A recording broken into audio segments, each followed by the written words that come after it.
শহীদ ওসমান হাদির হত্যার যে বিচারটা, এটার তদন্তটা আমরা চাই জাতিসংঘের মাধ্যমে হোক। কারণ এখন পর্যন্ত আজকে শহীদ ওসমান হাদির হত্যার প্রায় 54-55 দিন অতিবাহিত হয়ে যাচ্ছে।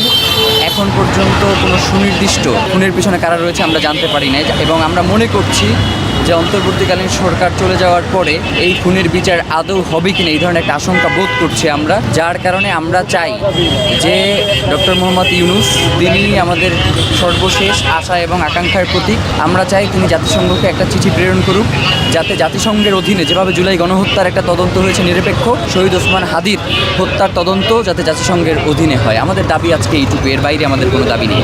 আমরা গত 4-5 দিন ধরে বিভিন্ন মাধ্যমে, যেখান থেকে ইতিপূর্বে আমরা ডক্টর মোহাম্মদ ইউনূসের সাথে যোগাযোগ করেছিলাম, সেই মাধ্যমগুলোতে আমরা যোগাযোগ করেছি, কিন্তু এখন পর্যন্ত আমরা সেখান থেকে কোনো ধরনের রিপ্লাই আমরা পাইনি।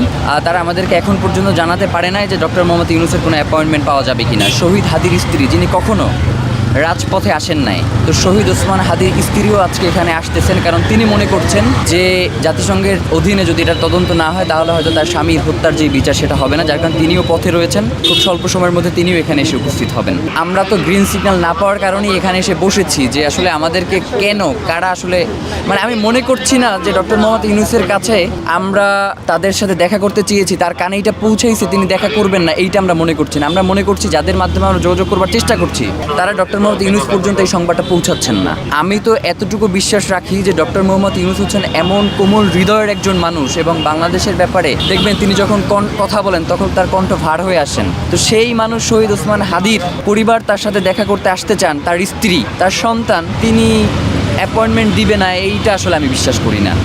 যার কারণে তার আমার কাছে মনে হচ্ছে তার আশেপাশের মানুষগুলো যারা আছেন তারা একটা বেষ্টনীর মধ্যে ডক্টর মোহাম্মদ ইউনূসকে আবদ্ধ করে রেখেছেন। তারা কোনোভাবেই জানতে দিতে চান না যে শহীদ ওসমান হাদির পরিবার এই মুহূর্তে কী ভাবছেন বা তারা তার সাথে দেখা করতে চাচ্ছেন কিনা। তো এই জন্যই মূলত আমরা আজকে এখানে এসে বসেছি, যাতে ডক্টর মোহাম্মদ ইউনূস আমাদের এই দাবিটা অত্যন্ত গুরুত্বের সাথে নেন এবং তিনি জাতিসংঘকে একটা চিঠি প্রেরণ করেন, যাতে জাতিসংঘ শহীদ ওসমান হাদির হত্যার তদন্তভার গ্রহণ করেন, পাশাপাশি বাংলাদেশে যে তদন্তটা চলতেছে সেটাও ধারাবাহিকভাবে বজায় থাকে।